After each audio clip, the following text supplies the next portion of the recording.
A coragem de ser você mesmo, desmascarando as expectativas dos outros sobre nós. Expectativas externas, como o medo de ser autêntico. É por isso que criamos várias personas para querer ser aceito. Vamos, neste momento, fazer literalmente uma reflexão de como nós estamos vivendo, de qual é a nossa verdadeira verdade, o nosso verdadeiro papel. Precisamos gerar a nossa identidade para que literalmente possamos ser libertos de nós mesmos e das máscaras e das personas que criamos para agradar os outros.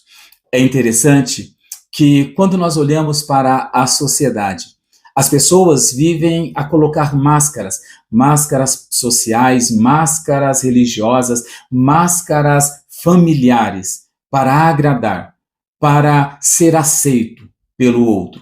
Você já se sentiu que está vivendo a vida de outra pessoa?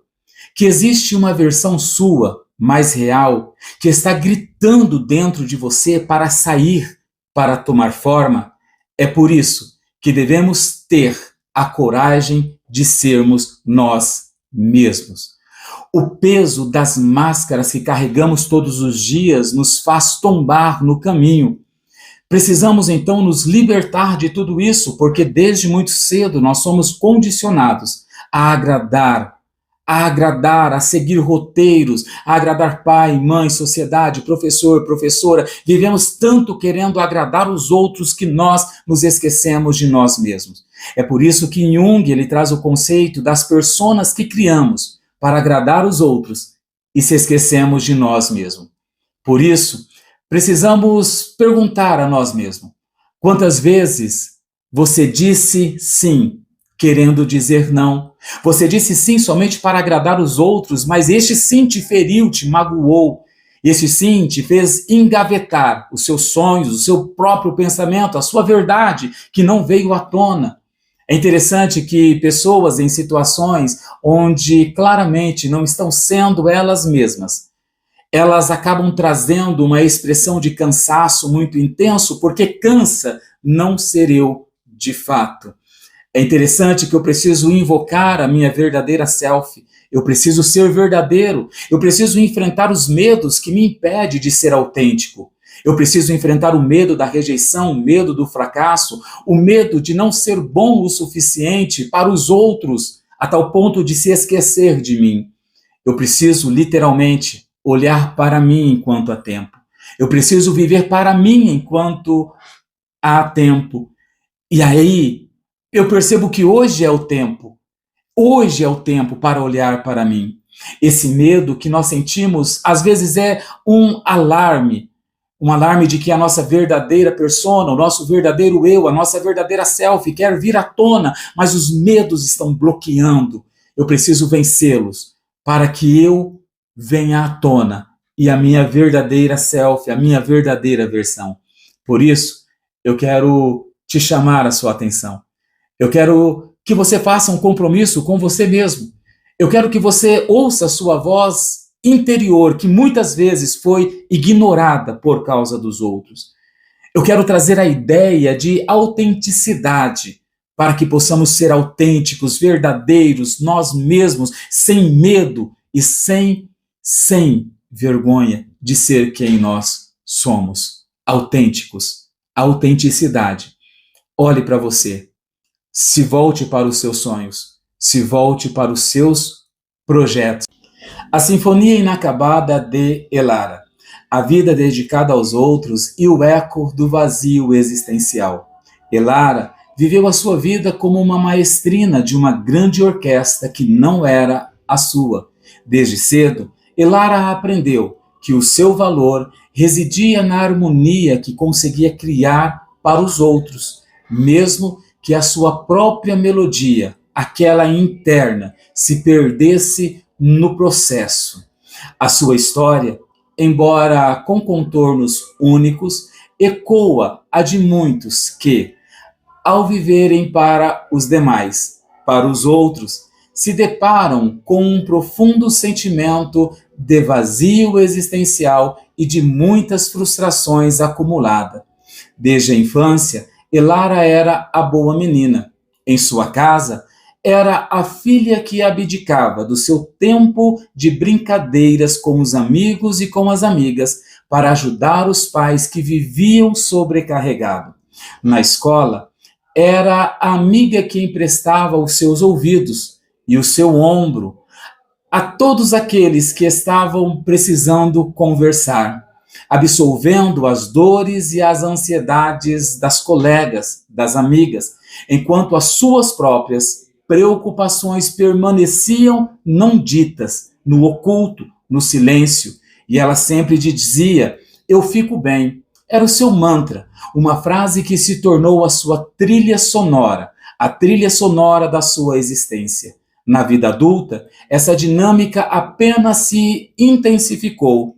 Ela casou com um homem de grandes sonhos e pouca praticidade. E Elara tornou-se a arquiteta silenciosa da sua própria carreira, organizando a sua vida, gerindo suas finanças e celebrando as suas vitórias como se fossem as dela. Os seus próprios talentos para a ilustração de seus sonhos de infância foram guardadas numa gaveta. Ela se esqueceu dela. Guardadas em uma gaveta, juntamente com as suas aquarelas e pincéis, considerados um luxo perante as necessidades do marido, porque ela viveu para o seu marido. Para os filhos, foi a mãe onipresente, a que nunca perdia um jogo de futebol ou uma apresentação de balé. As suas noites eram preenchidas com projetos de ciências e os seus dias com lanches e boleias. Amava-os ferozmente, mas a cada pedaço de si que lhes entregava, parecia aumentar o espaço oco no seu peito, um lugar que sua própria identidade deveria ocupar. Aos 45 anos, a orquestra que Elara regia, com tanto esmero, dedicação, começou a tocar uma melodia dissonante. O marido, agora um profissional de sucesso, viajava constantemente e parecia já não precisar da sua dedicada regência e dos seus auxílios. Os filhos, adolescentes agora, buscavam a sua independência. A sua vida agora preenchia e seria preenchida com os amigos da adolescência e os segredos nos quais ela não tinha mais lugar. A casa, antes um palco vibrante da vida familiar, tornou-se um auditório silencioso. Foi nesse silêncio que Elara começou a ouvir o eco do seu próprio vazio.